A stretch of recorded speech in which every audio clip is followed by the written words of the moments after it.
Hi, my name's Anna, and this is my informational speech for speech communications. Have you ever had a loved one or yourself experience a big health scare? I have myself, and it was a big influential moment in my life. Those of you who know what it is like to have a health scare understand the emotions you feel and how that time in your life can change something in you. Today, I will be sharing my story about one of the scariest and hardest times in my life. First, you will hear about my experience with ITP and then the way it still affects me to this day. Let's start with my experience in the hospital. The first time I went to the hospital was because I started experiencing symptoms of what was ITP. I had bruising all over my legs and arms and my entire body, and we didn't know quite what they came from because they just showed up at random times in random places. We weren't really sure what was causing them. I couldn't tell my parents where they came from or anything like that. So they took me to the hospital to check up on me to see if there was something that was causing me to have those bruises forming. What they ended up doing was they took a lot of blood work to see if there was something wrong with my blood and my platelets, and it turns out my platelets were dangerously low. They ended up sending me to the hospital up here in Fargo, and I would spend nights from 2 to 3 nights just staying in the hospital with them, trying to figure out what it was that was causing my platelets to become and drop so low. They didn't quite know what the word for what I had was at the beginning of me staying in the hospital until I had been there for quite a bit and they had done different tests. One of the testings that they did was a procedure where they took out my bone marrow and they tested it to see if I had cancer, because they didn't quite have an answer for what was wrong with me at the time.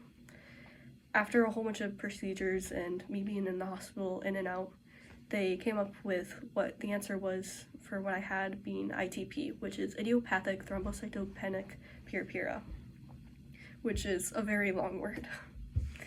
After having ITP, there was a few things that I became more cautious about after my experience with it.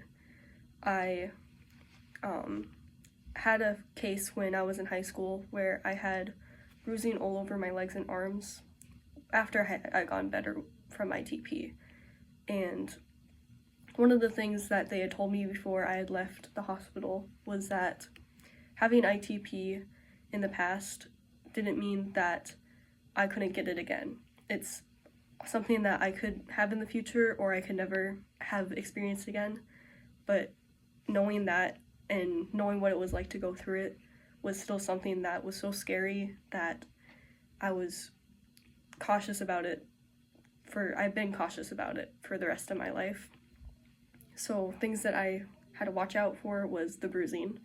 And when I experienced that in high school, I ended up going to the bathroom with my friend and she helped me take pictures of the bruising that I was experiencing. And we sent that to my mother, who would then go on to send it to my doctors that I had for the time that I was experiencing when I had ITP. And they ended up bringing me to the hospital for a checkup, and where they did blood testing to make sure that my platelets were the number that they needed to be. And everything turned out to be fine, but having that experience and not knowing where my bruisings and symptoms are coming from is something that's still very scary to me to this day. I also have to be very cautious when it comes to donating anything. Giving blood was one thing that we had to, when I went to give blood for the first time, we had to sit down and make sure that it was something that I could for sure do, because even though I didn't have ITP anymore, it was still something that they weren't quite sure if I qualified to be able to do it yet.